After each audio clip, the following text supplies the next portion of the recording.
their relationship is the actual heart of the movie, or at least one of the two hearts. Like, it is, isn't it? Because May and her mum's relationship is the one side of the coin, like the traditional family side relationship, but her relationship with her friends is the sort of like her own identity culture side of her relationship, like the two sides of herself and finding a way to sort of resonate them together. Yeah. Ooh, And I like a movie. I like a movie that does both sides of the coin where they don't yes. automatically throw out all of the blood family just because it's a found family movie. Hello, everyone. My name is John McDonald. Welcome to another episode of Everything is Gay, even the straight stuff, which no matter how many times I say it to my friends, everyone still chuckles just a little bit. Today we are going to be talking about one of the well, we don't talk about Disney Pixar in terms of generations the way we talk about Disney films, but for me, talking about Turning Red feels like talking about a movie where they've taken all the lessons they've learned in making films over the past however many years they've been doing it since Toy Story. And so it does feel kind of like a neo generational film. It feels like if you cut off Wreck It Ralph and everything from Wreck It Ralph forward is in one boat, that's probably a good place to put Turning Red. And that's my thought on it. Also, I'd probably turn into a Growlithe instead of a red panda, or I would turn into a Minotaur because I'm really big on fantasy creatures. And I'm here with Magnus, of course, to discuss Turning Red. Magnus, what animal would you turn into if you had an ancestral animal in your family? Probably a Care Bear, in all honesty. Oh, that's adorable, though. Big, cuddly, has magical powers shooting out of one's tum-tum. Yeah, Yes. it's very much a signature gay animal, to be honest, a Care Bear. Um, Well, and it it, was the it, 80s, so it was really more about merchandise than it was about the product necessarily. That's how we got away with pound puppies in the 80s too in it's America. So, in a way the Care Bears are queer only because they represent other, but it's so deep in coding that like you have to be queer to see the queerness in it. maybe one day we'll do a deep dive into um, queering Care Bears then. But that's for another time. Sure, because I'm not going to sit through that movie again for a long time. So do have a confession to make about Turning Red. I was a little reluctant to do this because Mm, there have been the few Disney Pixar movies that as I saw the trailer, I was thinking I'm not really sure this is going to be for me. And Turning Red, I wasn't sure was going to be one of those for me, but I saw some gifs on the internet of different scenes that resonated with mm, me and with my yes. childhood, and so I was pleasantly surprised at how much I enjoyed this film. So Mm. So it's difficult to pinpoint um, an aspect of the film that really, like, why it is the sort of film that really catches you and makes you beloved of it. Because it goes through several different spectrums. It goes through nostalgia, it goes through the inherent goodness of what friendship details to people. Um, it goes through why otherness can be such a positive thing yeah, to embrace. That there's a lot of aspects to this film that really resonate with me, and I'm not surprised, considering as well the sheer quality of the writing, yeah. why it became quite a sleeping hit for Disney, because I don't think they were expecting it to take off as it did. Yeah, it feels like the pacing of the trailer has the same feeling of the pacing of the trailer Volt, which is one of kind of the lost pre-Frozen Meet the Robinson Disney Mm, films, essentially. And as I was watching it at the beginning of it, I thought it was going to be just basically Mulan but in CGI set in Toronto. But as the movie went on, I realized it was somewhere between, for me, Inside Out and with a little bit of Scott Pilgrim in it because it's so pop mm. culture. Oh Um, yeah. yeah, and so for me, I was like, oh, it's gonna be fine. It's just not gonna be for me. But there were I what I really want to talk about because I really liked it is, and I want to put a pin in this so I don't forget, is this is the perfect film if you're studying emotional beats. Because Mm, as much as there's action in this film really is more about relationship. And so I think at the end of the day, to talk about this film in the context of how we make mm, art, this is really an emotional beat film more than it's a physical beat yes. film. And that can be Mm, a hard sell for some people, but I think in this case it worked because there was still enough physicalness to keep it going. It wasn't like watching Death of a Salesman, which is very emotional, but is not a very physical piece of art. Really, you could do Death no. of a Salesman in a place with absolutely no set, and you could probably still make it happen. So Mm. It's a film with plenty of comedy in it, but at the same time, it has a very strong undercurrent of drama to it and of um, interpersonal relationships and struggles. And also, it even though it resonates particularly with people from from sort of like a traditional home culture with also the culture that you're growing up in. I think it has sort of more of a universal message of sort of finding a way to connect with your roots against also with your own individuality. Um, which I think that's why a lot of people, even if you're not a 12-year-old Chinese Canadian girl, you can certainly watch down and enjoy this movie. Um, yeah, sorry, a little subtle reference to some of the more infamous yeah. reviews about Turning Red when it originally came out. Well, there is. So this is something that Disney does really well that I wish they did embrace is that this is very much a femme film.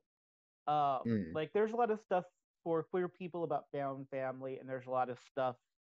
But even in there's a lot of stuff for everyone. It's a very universal film, but the color palette of it is very pleasing in almost this mm, pastel way. It does feel like a film that they like if they made Luca for boys, they made Turning Red for girls, is what it kind of feels like to me. mm, And I don't know that I necessarily agree with myself saying that, but I feel like if I were in a Disney executive board meeting pitching Turning Red, my yes. first sentence would be, this is a movie for a certain type of girl.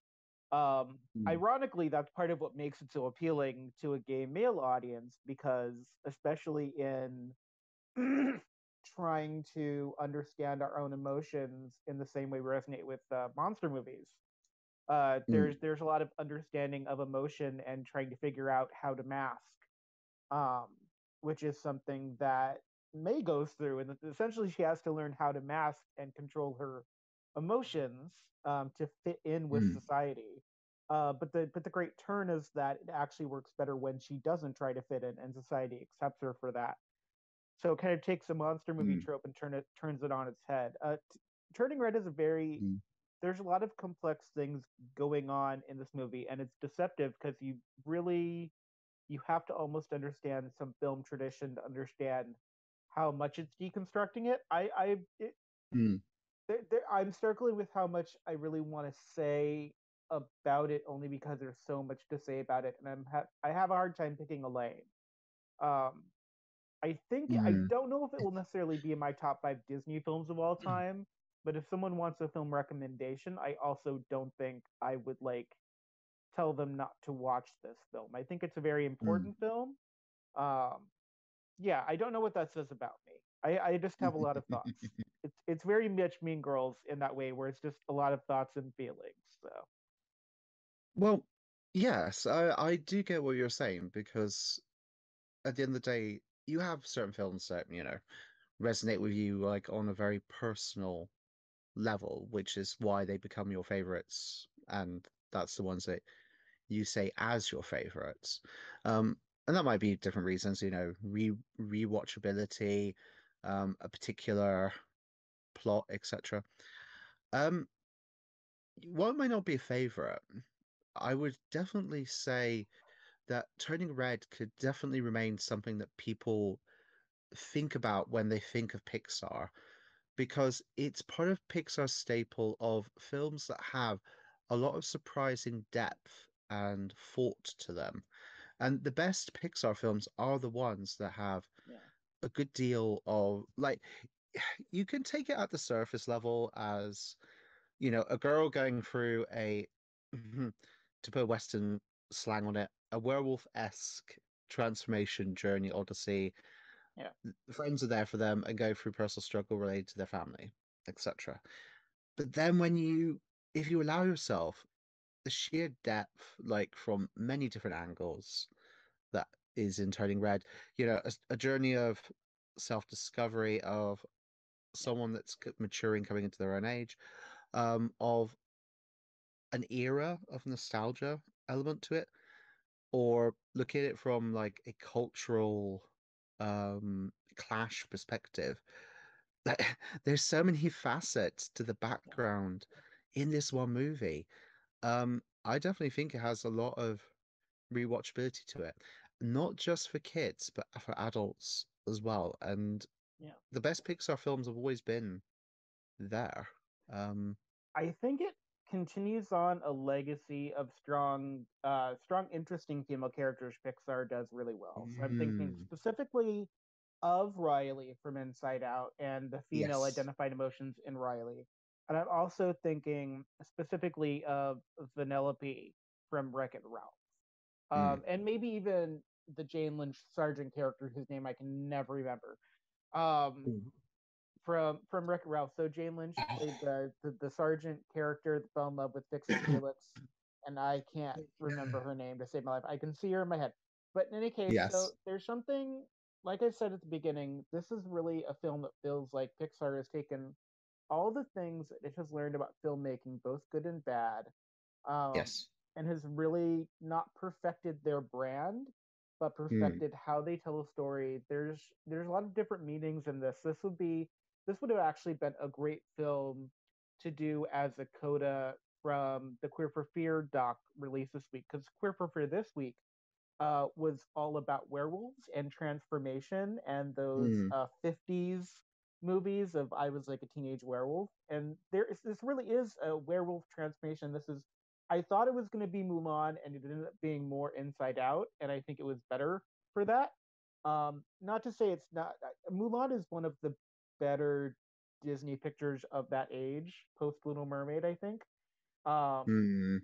so this is where I start struggling because I feel like I want to reference it on its own, but I feel like it's a reference to so many good things that Disney did positively that we Mm. kind of set aside. But I think as far as films that carry a very subtle message, films that have to do with both blood and found family, films that like going through transformation sequences. If you're a Sailor Moon fan, this film is for you because the transformation sequences in this, if the people that weren't making this movie don't love Sailor Moon, I don't know what they love, but I feel like they must love Sailor Moon. I mean, the moon itself is Uh, tied into her transformation, for so good. Christ's sakes. All of the family members with like their different trinkets that they take off and they break, and I guess I'm spoiling it, so I'm sorry if I'm spoiling it for you. But the sequence where they all kind of transform, all the family members, was just Mm. an exquisite love letter to everything I love about Sailor Moon. It was like watching an Adam Tots comic like come to life Yes. in CGI. It was it was just everything you'd want it to be. And it was a delightful surprise in the middle of this very harrowing, emotional, what could have been an emotionally draining, like depression spiral scene for people with certain types of families. Because at the point where Mm. the family is coming, there's been this not just physical battle, but this emotional battle. And this is where I Yes. really start comparing it to Inside Out too, because by the time we're finding out the truth about the things May has done that she's been trying to hide, this is the point in Mm. Inside Out where it gets weirdly dark and Riley's on the bus trying to go back to Minnesota, and like the inside of her brain is turning black. Like that's this moment. And it works so well in Mm. both movies because everything else is so light. And then you get Bing Bong's disappearance, and you get the blackness in the brain, and it works here too. This is one thing Pixar knows how to do well, is this very dark, almost last second pull away turn. Um, and of course, that's me spoiling the movie. But if you haven't seen it, you should see it. So I'm just gonna spoil it until you actually sit Yeah. down and watch it on Yeah. Disney Plus. You want to talk heartbreaking emotional moments? You haven't even mentioned Bing Bong's sacrifice. Yeah, for me, when we talk about Inside Out, I like Bing Yes. Bong as a character. I do not like what he does at Disneyland California Adventure because they open a sweet shop, but everything Oh. there is too sweet for me because I'm not five. But they do like Bing Bong like slushies and things Yeah. like that. But they've like over sweetened everything, and it's just you Oh. get to a certain age and you can't handle it anymore. Like I'm Yeah. sad, but I'm also kind of my teeth are glad to be over that age. Oh my God. Um, all right, you'll have to tell me about that separately at some point because I feel there's a story in there somewhere. Yeah, Um, definitely a story. So let's mm, talk about uh, let's get back on yes. track a little bit here. Uh, Mm. so for you, I want to hear about some of the highlights in the movie for you so we can kind of pick a lane to go down. Like if there's one There's highlight you desperately there's need highlights. people to know about this movie. Oh my goodness. One highlight. It's difficult because there's so many positive aspects to this movie. If I had to pick something that really stuck out for me, actually, okay, so it's two things, but they're interconnected to each other. Two things that really stuck out for me, um, was that Mei Ling, for all what she's going through and such, she's a very positive and she's a very positive character. She's ambitious. She knows who she is and such. Yes, she starts to go through this whole maturing aspect in her life and such, but I think she's a really strongly written character. Um, and in the end, like before her journey, she was herself, and then after she's gone through this journey of self-discovery, it's great to see that she hasn't really lost herself as a person, but has instead learned to embrace these new sides of herself. And there's just so many great positives to that. And then the fact that she also has a group of really engaging and lovely friends around her. Yeah. Now, the thing is, like, when you first see them and they're kind of marching down the hall together, like, incredibly self-confident and such, there is a slight fear that they might get slightly overbearing, but I feel they never get that way.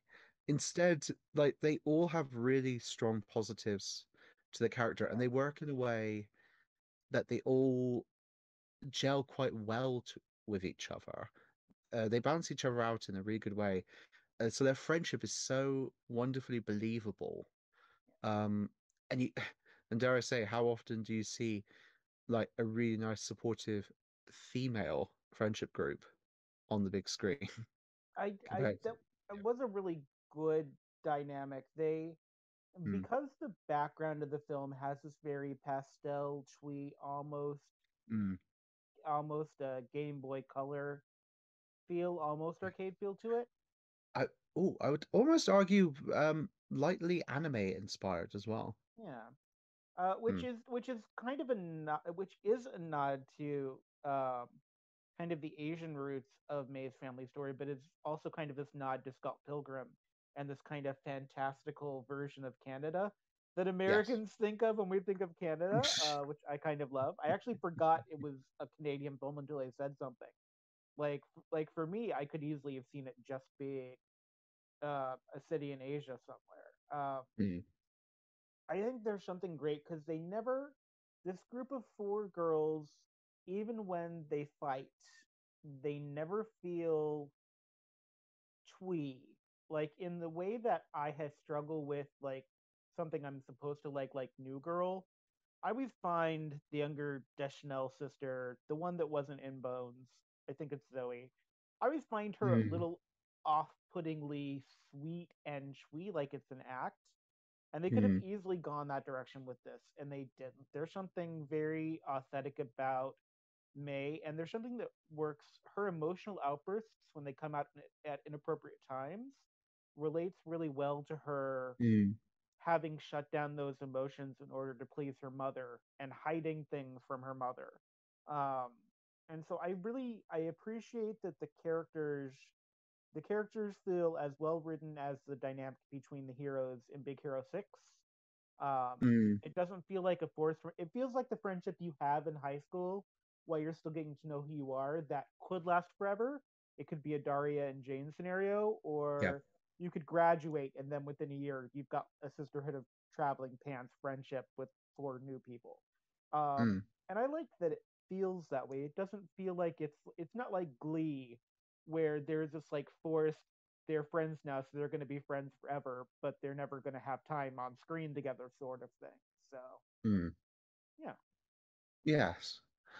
And well, even though they're a bit clicky, um, I mean, it's clearly shown later in the film when they sort of adopt the boy that loves their favorite boy band as well yeah. into their friendship group. So even though if they're a bit clicky, they still got room to like expand as well. I honestly forget his name. I think it might have Derek, been Damien, Devin. Devon. Uh, That sounds yeah, correct. I actually kind of Yeah. like that it's hard to remember. The only boy of this film that is memorable really is the father. I actually kind of like Yes. that the boys are forgettable. I didn't really like the boy band, but then I don't really. I like Boys for Now and Bob's Burgers, sort of, but I like they're not there very often. The boy band was very present in this, Yeah. and that is part. That's part of where the film fell off for me. But that's also recognizing that maybe this film isn't completely meant for me, and that's okay. Mm. Like I'm okay with not Yeah. liking all portions of it because I liked it enough that the parts of it that I didn't like, I could sit through. It wasn't This, intolerable. It just wasn't for me. yeah, it was, yeah, certainly. That actually leads nicely on to a point that I think it deserves a bit of discussion. Um, the fact is, this film was willing to give a spotlight to like certain elements of tween culture and tween experiences that perhaps aren't sometimes addressed because they're either seen as like maybe childish or a bit embarrassing or something, but they're actually quite universal experiences. And the one image that I'm particularly thinking about that sticks out in my mind is when May has her creative outburst with her notebook under her bed, Yes. with her lovely like scribblings and imaginings, and well, that leads to that whole easily understandable embarrassing mum moment Yeah. later on. But it was both funny, her creative thing, and actually quite considering that maybe in the past I too dabbled in that slightly, um, quite relatable in a Yeah. way. Uh, so Um, usually I really cringe during those embarrassing family moments, mm, like the Goldbergs, where they make Wendy McClellan into the weirdest helicopter '80s mom ever. Um, yes. that didn't push me over the edge to where I had to fast forward through it. Maybe it was Mm, because I was doing something else while I was watching the film for this. Uh, but I felt like it was in hindsight and in foresight, it was both appropriate. I mm, also like that the design of the boys has a femme almost BTS thing to it. Like it's not an American style boy band. It really does feel like it's capturing something of this particular moment in that kind of because when I mm. look at like the members of BTS, there's like 10 of them, so there's not four. But I know how hard it is to animate things, so I knew they weren't going to do 10 of them for a 2 hour movie. But there is something very femme both in. By the way, if I ever have a convenience store called like the Daisy Shop or whatever that little cute convenience store is at the beginning of the movie, Mm. I very much want to shop there for the rest of my life.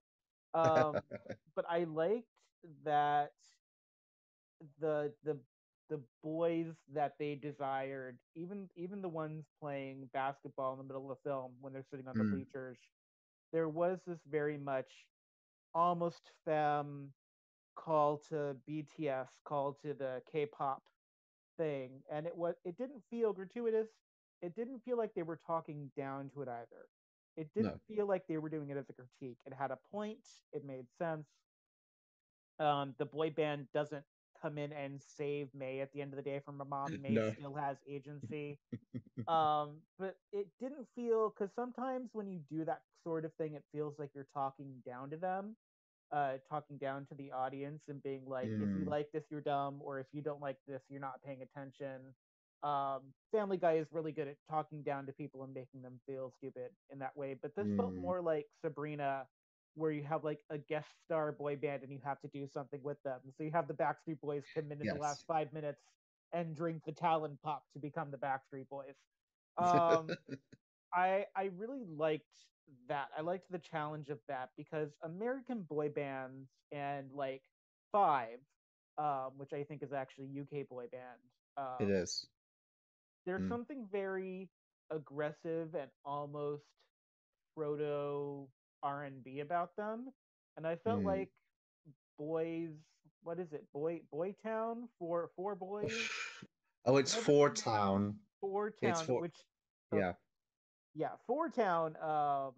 I love how much it alarms the mom, but how Ken doll they are, because it's a reminder too that May's just turned 13, so this is like first love. This is like a first expression of desire, and Mm. it's very cute, and it's not cute in a way that talks down to the audience. It's cute in a way that makes sense.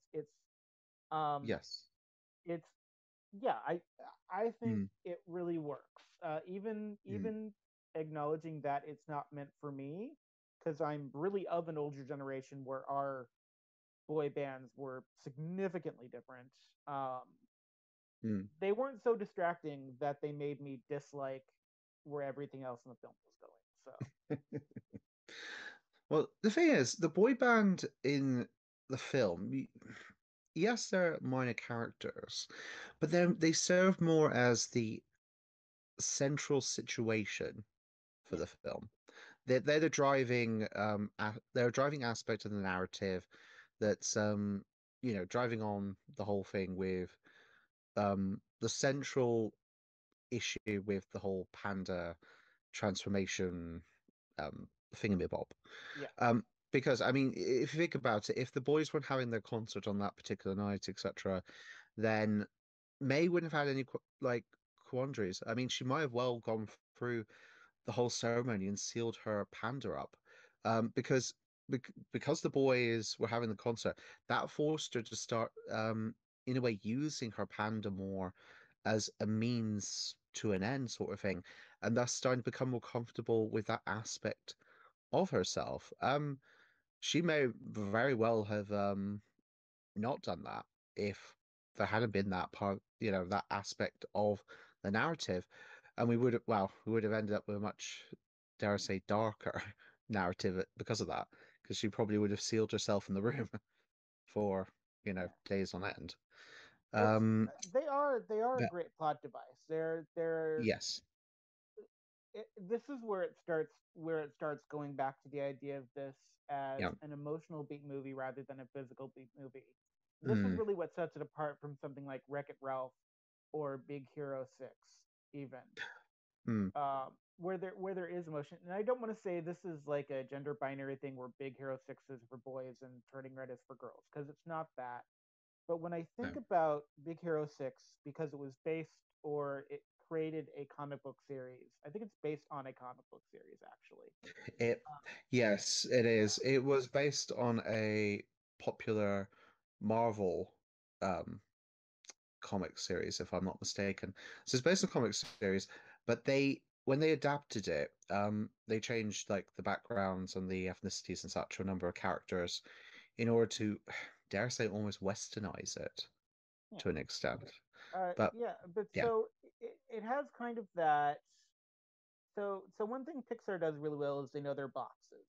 When you look at yeah, Onward, it's a movie that's going to be a road trip movie. You can tell it because mm, there's something in the trailer, in all the logos for it that has the van in it. yeah, When you look at The Good Dinosaur, you know it's going to be a fantasy film because it's got this lush greenery, it's got the night sky, it's got the idea of creation in it. And yeah, when you look at Big Hero 6, you've got a movie that seems like a Marvel film animated because essentially it is. So it relies mm, on those tropes. It's got that very much that incredible feel without being stylized to a certain decade. And Turning Red kind of has that feeling that it could have gone in like a sing direction and have like a talent contest effort to provide the emotional beats and provide choices. mm, But instead, it doesn't. It actually stays really authentic to itself. And emotional beats are really hard to pull off. I cannot mm, express this enough. This movie could have failed at many different spots. Um, mm, but it didn't. And the emotional beats felt really authentic.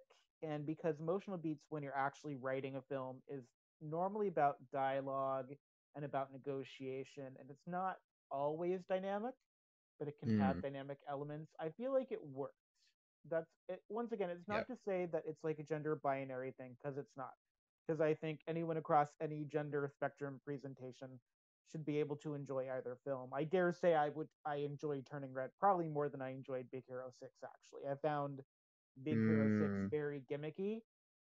And this movie didn't feel gimmicky. It felt very authentic. It did feel kawaii. It does ride the line of kawaii. So if you don't like cute, it's probably not for you. But then it probably wasn't for you to begin with. And it's very secure in that it's okay to not be for you necessarily, yes, which I think makes it a stronger film to be very secure mm, in itself in that way. yes. I quite, I quite agree. And speaking of which, um, we touched upon this with a couple of the other films and such. The fact is that we've named some Pixar films where there hasn't re there hasn't really been an antagonistic force per se. It's rather been the situations and the conflicting goals of different characters that are the clashes in those films. Like, so I'm thinking about Inside Out. It's a situation rather than Yeah. anyone actually really causing the problem. Um, Yeah, this isn't oh, like what Up. this? This isn't like No, Up or Monsters Inc., where it's a very much of a travel, running, chasing film. This is no. very much more of an Inside Out vibe. So Inside Out. Onward, wasn't it?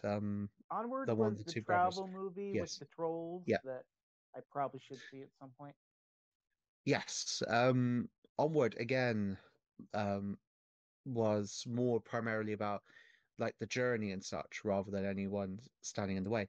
And again, that comes then nicely back to Turning Red, Yeah, where it's the whole situation and the clashes of the different ideologies and then finding a resolution by finding the ability to reconnect with each other rather than overcoming the big bad. The problem with Big Hero 6 is it did unfortunately follow at times yeah. a bit of a generic superhero vibe. Um, they This is did a lot something right, but sorry, go on. Well, this is something that Pixar has grown more comfortable with as they've grown as Mm, a company too, because yes. Pixar was grown out of the Disney brand. They started doing computer graphics for Rescuers Down Under, and so they come out of this tradition where storytelling is made stronger by travel and change. So when you look at like the Rescuers Yes. Down Under, you will look at Little Mermaid, you look at Beauty and the Beast, you look at even like Treasure Planet, Mm. or Muppet Treasure Yeah. Island. Ooh, So it's very yep. much this is Pixar's. brand being refined throughout the years, going from Toy Story, where there's an emotional story, but they're too afraid to stay in one room, um, Mm, essentially to Turning Red, which takes place, generally speaking, inside of a home in a temple space or inside of a school or somewhere else.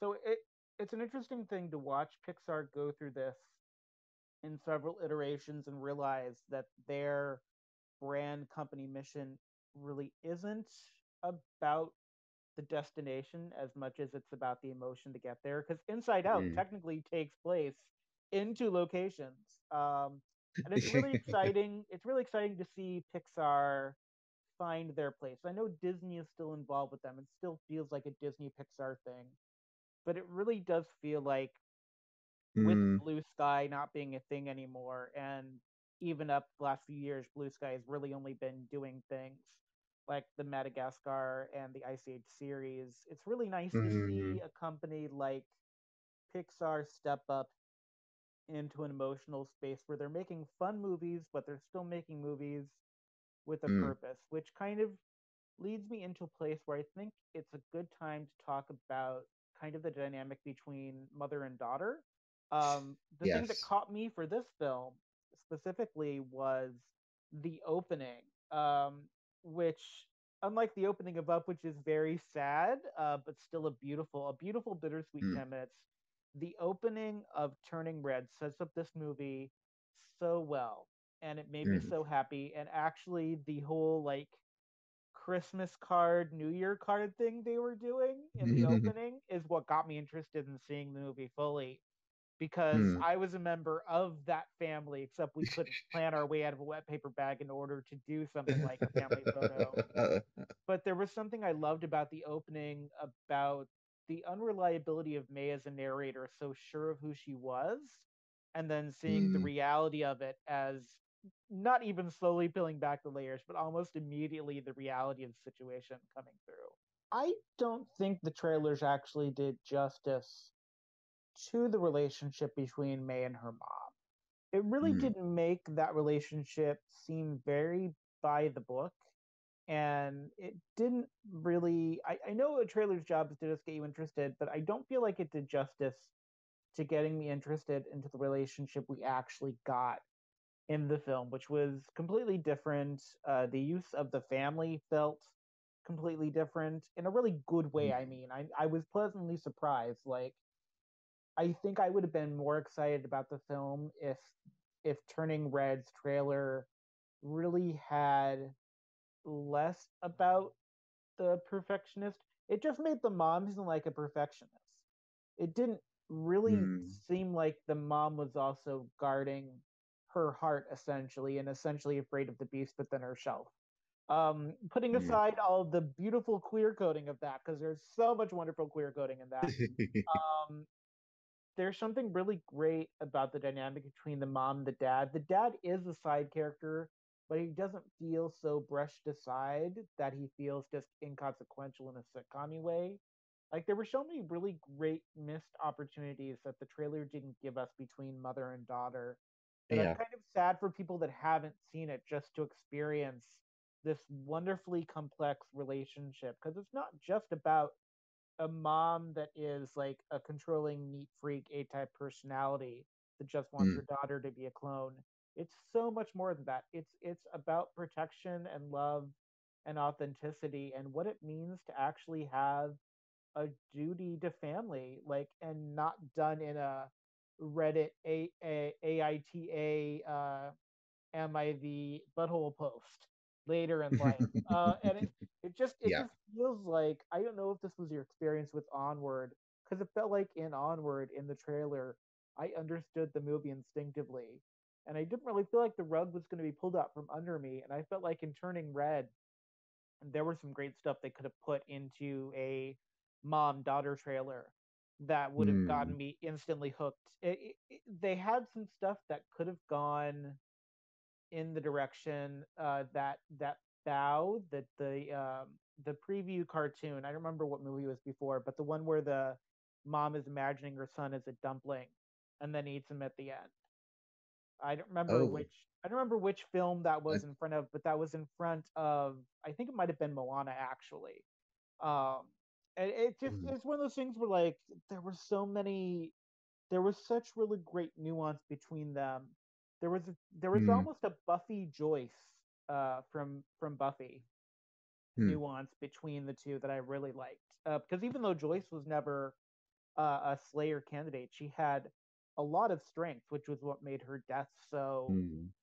impactful in season 5. And I feel like there was a lot of impact between these two characters.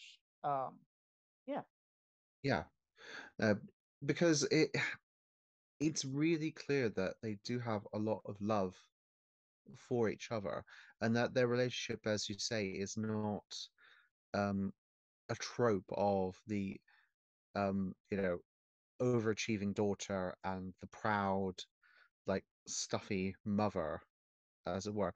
There's certainly elements to both their characters in there from those tropes, but they're far more than that. They're actually well-rounded characters. The scene where the mom gets like concerned that May's like issues in the morning might be the onset of her period, and yeah, the delightful little mini panic she has with her husband as they're sort of like rallying to help their daughter deal with a sensitive issue, like because they misread it and they thought it was something else. That's such a lovely touch of like it's supportive, but the way they panic is in a very understandable way, especially since it is their only child. So this is new territory for them as much as it is for her. Um, of course, Mum does have to take it to the 10th. yes, and And it is also related to the panda thing. So part of that panic yes. might also be the panda thing. But there's Mm. something very, it's something new that I couldn't imagine Disney doing. Like Disney's a company that was so afraid of Princess and the Frog failing, they released Tangled in the same year. Mm, Even to talk about the idea of a period is just not something I can envision Disney doing in any way, shape, or form. It's what made no. Meet the Robinsons an hour shorter than it should have been, because it could have been a phenomenal movie, but it was missing like an hour of framework.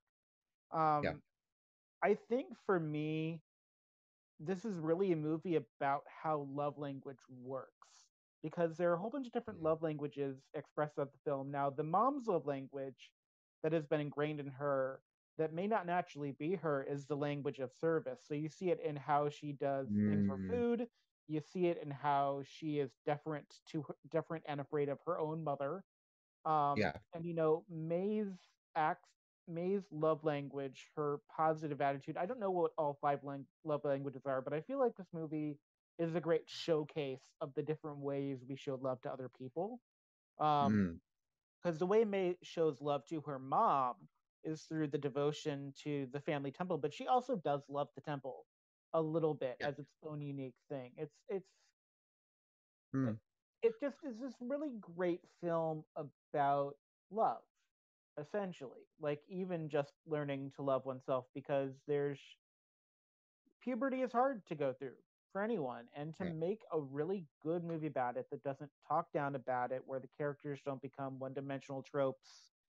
Um, No. it's not like Teen Wolf in any way, shape, or form, which is interesting. And I mean Teen Wolf, the Michael J. Fox movie, not Teen Wolf, the 2011 MTV show that we've done. Because essentially Teen Wolf the film is turning red, but for like Michael J. Fox as a young jock. So it Mhm. has much more masculine energy. It's much more sexualized. The transformation has a Mm, different feeling to it completely. yeah. There's something about the love between the characters in this movie and how they show each other love and what that means. The idea that May's first time lying is what kind of breaks up her friendship with her three friends, essentially, because she's been kind of lying to her mom, but it's more self preservation. An outright Yeah. lie to protect herself is what breaks up her friendship. And I can see how people watching the movie might read that as they didn't know how to do it, so they were just gonna, bring in the Mm, hated character and have them have their birthday party, blah blah. But I think that that is a really interesting showcase, because later when she admits to that lie, um, she's reconnected with her found family. And there's something Yeah. really interesting about the idea of her love language being honesty and truth and optimism. I kind of like that. So yeah. Hmm. And we've touched on the subject of love, and how it's interwoven into the film. And the thing is, it's interwoven into the transformation in a sense itself. Um, be because, well, first of all, the origin of the panda ability, the transformation, came from May's ancestor wishing to protect her family during a time of strife and imbalance back in their home in like their ancestral country. I think it was China, wasn't it? Where May's I family I the roots believe are. so, but Yes. it's one of Uh, those things where it's coded that way, but it really could be it it, could it, fit into different it yeah, could fit into different it's a, countries. Yeah. mm. So that's where the initial one came from, and then when she's panicking and stressed, and her three friends come to her out of concern for her, and they show their affection for her and their devotion. It's their shared love that helps May calm down and undo the transformation. And then a third incident is in the mirror. I'm not sure what you want to call it, the spiritual plane, where in Yeah. the bamboo forest where they have the panda spirits, when May connects with the with her ancestor who gained it first, there is a moment of affection, love being transmitted through the generations, no matter how far that is removed. Yeah. There's a clear affection there between the ancestor and her distant descendant. Um, so love is very much a powerful aspect in this movie, as well as the fact that it's clear the love that May has for her family is clearly different to that for her friends. There's different types there. And there are Um, shades of Mulan in this, mm, but it's such a different kind of movie from Mulan that you yeah. don't mind the shades of Mulan. And I'm not just saying that because they both have like Mhm. Asiatic origin stories, Asiatic features, but there's something about family duty, family honor. I could easily see people that liked Mulan for those themes and Mulan for the family dynamic, because there's the sassy grandma characters in this too. Um, I can easily see Turning Red being the new Mulan. Like it connects Mm, spiritually a lot with Inside Out with Riley, and it connects with Fa Mulan, and both the ways that they do and don't end up bringing quote unquote honor to their family. The yeah. temple as a background is an unavoidable thing. You either have to go Mulan or you have to go Sailor Moon, and you have to see like Yes. a Ray analog, and you just don't have a lot of other options. I will Yeah. also say there's something really great that even in this kind of pastel saturated tone they have for Turning Red, the fantasy sequences in the spirit bamboo astral plane, whatever it is, Yes. feel very fantastical still. They don't take you out of it. It's not a vastly different color palette. There's something Mm, about the bamboo forest that still feels very mystical. Um, yeah.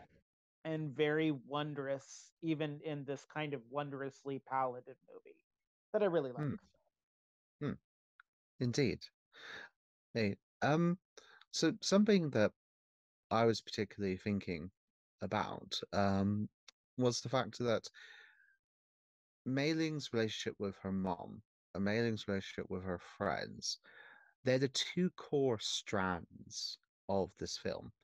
And in a sense, the her finding a way to balance out her relationships with each other where, she's going through all these changes and she can find a way to grow her relationships together but maintain both of them is the central theming of this movie.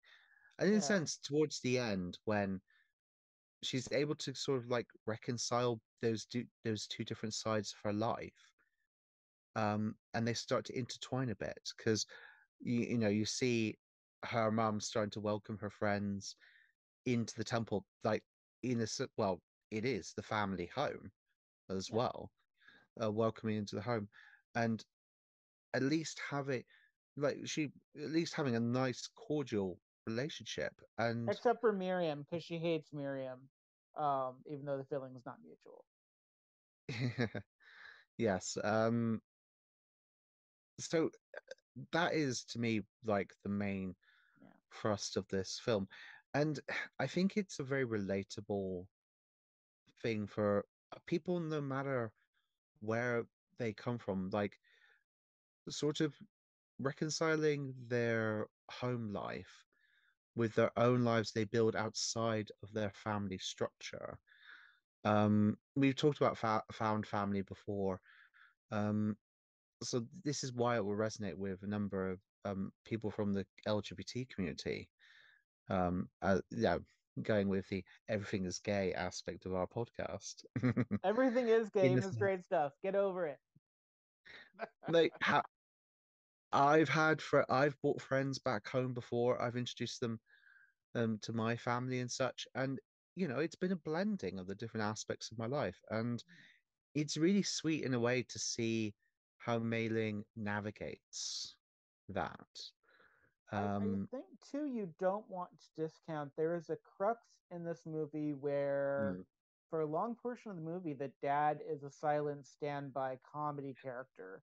He's just kind of there to yes. eat the food and have the reaction shots, and that's really great because you don't see that much. But the point that he comes into the movie, he delivers that little monologue he has after he Mm, sees them together as a foursome and her as yeah. her authentic panda self. And I think this is something Genius the movie does is that they don't discount the moment that he can offer. They don't make Indeed. him the big overshadowing dad part of the film. It doesn't become dad daughter like in Inside Out. It's still very much mother daughter, but he has something Yes. very important and very caring to say. And I think it's really that dynamic is really great. There's something about the offering of that tape, the offering of the remembering. This is the remembering who you are Lion King moment, essentially, where it's such a Mm, small thing, but it sets the entire second half of things into motion. And I think it's a really yeah. gorgeous note. And it also kind of gives you insight into why mom and dad got together a little bit. Like it gives you Mm, an idea of what he brought to kind of because there's something about for me they don't actually technically say this, but I think for me I understand that the mom was a very angry teenager who didn't do her duties to the family in the way that May did with Joy. mm, There's something about her as a panda that seems very angry. I could easily see the grandmother's like scar on her face having been from her daughter in one of her daughter's yeah. transformations. And so there's It, something yeah. about that dad and how caring and giving he is, where he's been funny and he's been solid, but he hasn't really been involved in the film. But he comes in like third quarter, to give you a football terminology, American football, and he just really like he helps tie this family together in a way that's unique, somewhere between the joy of one family member and the bitter resentment of another in a way they never worked through because they locked Yeah. their anger away. um there's something great about the dad. It's still a mom daughter movie, but they don't Yes. discount the dad completely, and I very much appreciate the work that he did in his one scene, like cornbread in Hocus Pocus 2. I appreciate the moment, and then the moment was over. Oh, indeed. Like it kind of almost so a few quick points on that. I agree that they did the dad really nicely. Like he has a gentle masculine energy as opposed to sort of like an assertive one, but it works really well for him as a character. And you do get these flashes throughout the movie of why May's parents did get together and why they do make a good match for each other.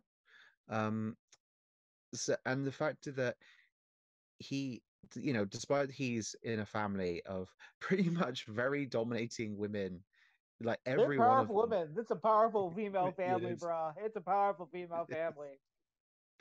as you say, he gets his moment, and his moment shines so well because it's a very subtle and gentle thing, which matches perfectly. Like, he has the ability to have his say and have his voice. Um, and in a way, he has input as a parent, um, to in a sense of quality as the mother does. And May clearly loves him in a different way to her own mother and her friends. Um, Speaking about family, I would love to make a quick point about grandma and the aunties, who, They're so good. I wow, don't get enough talking of about, them. Like I know they do a little mm, end secret, but if Pixar did a short stories of just the grandmas and the aunties out in the world, I would not be yeah, mad if Pixar Volume 5 is nothing but the Turning Red ancestral extended Red Panda family. Like I would not be mm, mad about short story Volume 5 Turning Red edition. because clearly, um, yeah, they're just fabulous. Yeah. They're very able to steal the scene when they walk on, and it's great. Um, I was a little worried but about them because the trailer does make them yeah, seem like that very classic domineering family you don't want coming yeah, over. It felt very Griswoldish, but they're mm, there in a way to support what happens. And really, yes, they're not bad people. This is just the thing that has gone on forever. This is the choice people have made in order to get through society. And this is the choice that is just expected. But once that mm, choice is subverted and another choice is being made, they go right into that love angle. Like yes. it's, and then they have their fabulous Sailor Moon. So they basically give themselves to love and then they get their Sailor Moon transformation, which is really all gay people's dream. Like Yeah. lesbians, trans people, queer men, we all just want to be Sailor Moon transformed at the end of the day. And I feel like this movie gives us that moment for them. Like, I'm not mad about it. It was a much better movie than I think the trailers gave it credit for. And I'm kind of In, sad that we yeah. didn't get, like, if I had my druthers about me and I worked for Disney, I would probably have merchandised it better. And I probably, because there's a whole merchandising Oh, program already there, but I also probably would have cut a different trailer because there's a very different movie mm, than the trailer that you get. And this is the case of where Pixar is a lot braver in what they show. mm, Pixar feels like a braver company because they don't have the same baggage as Disney, so they can afford to be braver. And sometimes it doesn't work, like in The Good Dinosaur, but sometimes, like in Wreck It mm. Ralph, it really works. Not Wreck It Ralph 2, that's a whole different conversation, but in Wreck It Ralph 1, it worked really well. Pixar really is in quite a unique position because they work to very much explore new ideas and new concepts and new narratives. The whole thing with Toy Story and Cars is unfortunately very clearly down to Disney corporate meddling, like I would going on say like though the Toy Story mm, trilogy and even maybe Toy Story Scary Tales is yeah, still excellent. Like as much as Toy Story well, 1 is maybe my least favorite Pixar film, I mm, have to be completely honest. Toy Story 2 is that kind of bittersweet masterwork that we started seeing mm, from them really early on. yeah, When Somebody Loved You, unexpected song. The opening of Up is great. Mr. yeah. Incredible in the cubicles being cube farmed to death, essentially, by the evil banality of bureaucracy, which, if anybody knows about Britain, knows about. Um, there's something about what Pixar delivers that is kind of how we feel about Disney in hindsight in some ways. I could easily see Pixar making a version of The Mm, Little Mermaid, but I couldn't imagine the current Disney studios making Little Mermaid now, especially with Ashman and Menken. and Ashman's queerness. Like, I don't think they could make it now. Like, I think it was a fluke that it happened in '89. I think if it were to happen today, it would be a Pixar film. Like, I really do. So my point about Pixar is they've got themselves into quite a unique position, where they're a company that's exploring new narratives and such. Um, in a in a current state where a lot of stuff gets revisited or redone as reboots or spin-offs, etc., etc. And I think the thing is that they've managed to build up such a reputation that they they're probably one of the only animation companies that can really consecutively get away and make it a success because we've got this reputation in mind now that we know that they can deliver a good quality story and that they do care for what they're crafting. Um, Well, the it only competitor is, they have is DreamWorks, and DreamWorks' biggest contributions to the zeitgeist in Illumination Studios has been the Banana Kids from the Minion movies and the Sing series, and even the lowest talked about Pixar film, which is probably Soul, which I don't know anyone that really talked about. I don't think I heard of anyone that really stood up for Soul, um, which I should probably see before I say too much about it. But I, mm, it's one of those I things where well, Pixar doesn't really have competition, so they can be braver, which both yeah. makes me happy and makes me a little sad. I've got to be honest. mm. I think just to touch on Soul briefly, I think Soul had an unfortunately when it came out, um, it was sort of on the tail end of the pandemic. Um, and there was a lot of weirdness going on in regards to where and how it was going to be released. So that I think ended up confusing people and marketing quite a bit. Because certainly here in the UK, it had a theatrical release, but it was also being marketed as on Disney Plus.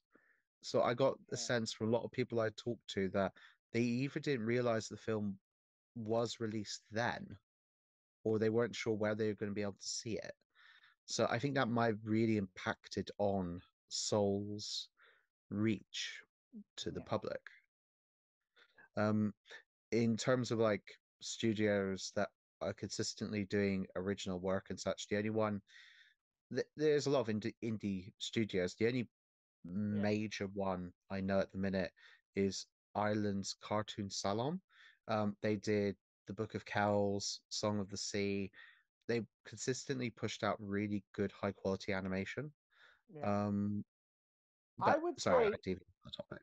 I would say Shutter does have some really good horror animation. They did a series Mm, of post stories with 5 different people doing um, animated um, animated vignettes with different authors, mm, different narrators.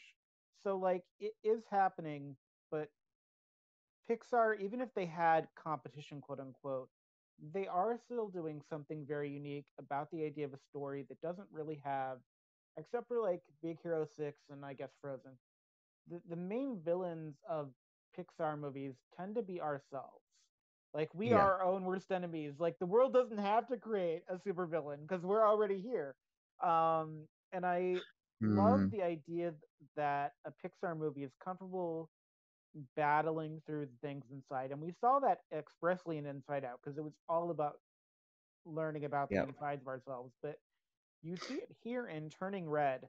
It is a transformation movie. In a way, it is a monster movie, but in a way, it's much closer, I think, to less to an American werewolf movie with like a film noir German cinema background, where it's much closer to like a video game. There was a video game where I had it on the Wii where you played and you had a paintbrush and you were basically like saving the universe. And I think it was called Akita, something with an Oh, Akuma, Akuma maybe something what like were you that. playing a wolf? Where you play a wolf, yeah, and it's about Oh, making the world beautiful again. uh, It had that feeling for me, I and I think cannot remember the name of it to save my yeah. life. I can't remember the name. It's yeah. You play. I think it's named after one of the Yeah. Japanese But deities, I it believe. does feel I mean Mm, it is in some way in so much as transformational slash horror slash body movies are really a fairy tale about id versus ego. There's a lot of that yeah. in Turning Red. It's Mm. not a horror film, and not all transformation movies have to be horror film. They don't all have to be Jennifer's Body, but it helps. I, for me, kind of wrapping up, Yeah. Turning Red was so much better than I expected it to be. It was a Mm, pleasant surprise. I liked that it was femme because that challenges my masculine side to yeah. take a backseat to my femme side in a way. I liked that it was comfortable in what it was. I even liked the parts of the movie that weren't for me, that really were for the BTS people over the NSYNC people. I liked that it was comfortable enough in itself that it didn't feel like it was talking down to anyone, and it was having a conversation about the idea of maturity in kind of this fantasy Toronto in a way that didn't put me off like when Michael Cera did it in Scott Pilgrim, because he's the weakest part of Scott Pilgrim. That movie is Scott Pilgrim himself. Um, What a paradox. I know, right? But Turning Red is the sort of film that is perfect, not necessarily for a whole family, but if you have a family where you've got a couple of tweens, they'll appreciate it. But like Mitchell and the Machines, it's something where everyone can Oh, find something to like mm, about it. I think it's going to be it's going to be one of those Pixar films where in 20 years it'll be the underrated gem of the Pixar universe will be Turning Red, and people will rediscover it along with Luca. I think mm, because yeah. it's not quite as grand as Moana, it's not quite as grand as Frozen, but I think in a way because so many people were so critical of both Moana and Frozen, it's a better movie because it doesn't have Disney princess baggage. No. But you could No. easily see May being a certain type of Disney princess. No. Turning Red, if you haven't seen it, take a chance on it No. this holiday season. If nothing else, it will give you the best inspiration for your food table because the food in this movie also looks delicious. Oh. Not gonna lie, I had to have sushi and dumplings like after I saw it. Um, Mm, yeah, so unexpected treasure and a hit, and like for anyone that goes yeah. through puberty, even later in life, there's so much to love Yeah. about it. It's just so it's just such a fun film with its zaniness and its unabashed love for the culture embraces both like home culture and boy band culture from that period and such, and just to see such lovely friendship on display and everything. It's really hard to hate this movie, even if you're like, oh, this story is not for me in the slightest, because it's just so lovely and positive and has such great messages and great characters. And if nothing else, you could just go to YouTube and watch clips of like the characters, like brilliant one lines, including um the zany little Korean girl. I forget her name, but she's absolutely mad, but I love her for that.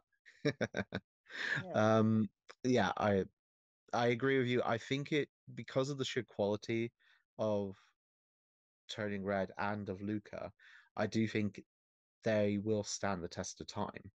And certainly it's going to be movies that you'd want to show your kids, because they have such great messages in I, them. I So I you end would up sharing say them. if you show it to your children, prepare for a lot of Red Panda merchandise in your home because Yeah. even if it's not Pixar Disney branded, there's no way that you can't find some Red Panda merchandise on Etsy. Hmm. Yeah. I really love this as I love having an ancestral family animal as opposed to a coat of arms. Coat of arms are so dull. Like an ancestral family enemy, that's a family animal. That's where it's at, I, you know. I've got a coat of arms I for do my family. too. But still, I mean, you can't make that into a transformation film. I guess you could. Well, no, but you could like go, oh, it's time for power up, and like hold your crest of arms aloft, and have like a Kamen Rider Super Sentai transformation. No, I like the Sailor Moon transformation in this film. Turning Yes. red, I give it five dumplings out of six. Because there's always something to improve. And now also I want dumplings. Oh, and on one quick note, I did think of another studio that I'd recommend checking the works out of. Um, I'm gonna mispronounce this. Lakia? They're the Leica, studio that was behind Coraline, Kubo, and the Two Strings, which itself is an underrated gem, in my opinion. Well worth yeah. checking out. Um, yeah, they're If another you're one that. ever in the Pacific Northwest, you can do a tour of their studio. I think their studio is in Hillsboro. I've never been Oh out my there, God. but I know where the studio is, and I have friends that have interned for them, which is a different experience from watching the films. But yeah, Leica Ooh. Studios, they're turning out some wonderful, weird stuff, and we'll talk about them. But because we're Mm. now moving into the holiday season, you're going to get to start to hear us talk about holiday movies, whether we're doing Yay. things like Bob Burger's Christmas specials, which I'd like to talk about, or Mm. definitely Muppet Christmas Carol, which will be coming up soon for your listening pleasure. Um, there's going to be a lot of really cool Christmas stuff. Maybe this will be the year we'll convince Magnus to watch Elf, and then we can have a deep dive discussion on Elf. Wouldn't that be lovely? Oh my God. We shall see. We shall see. If I can Uh, find enough time to watch everything. yes. Thank you everyone for tuning in, and we'll see you in a couple weeks' time with a new episode. This has been John McDonald, and my lovely co-host Magnus, and we are Everything is Gay, even the straight stuff. If you'd like to communicate with us, we have an archive on YouTube where you can leave comments, Mhm. which is attached to an email, so I will see the comments, even if you're just commenting saying, please talk about this. And we have Instagrams and Twitters and all the social medias you could want, and probably Mm. more. Um, so thank everyone for tuning in, and I hope you have a great day. Au revoir. Au revoir.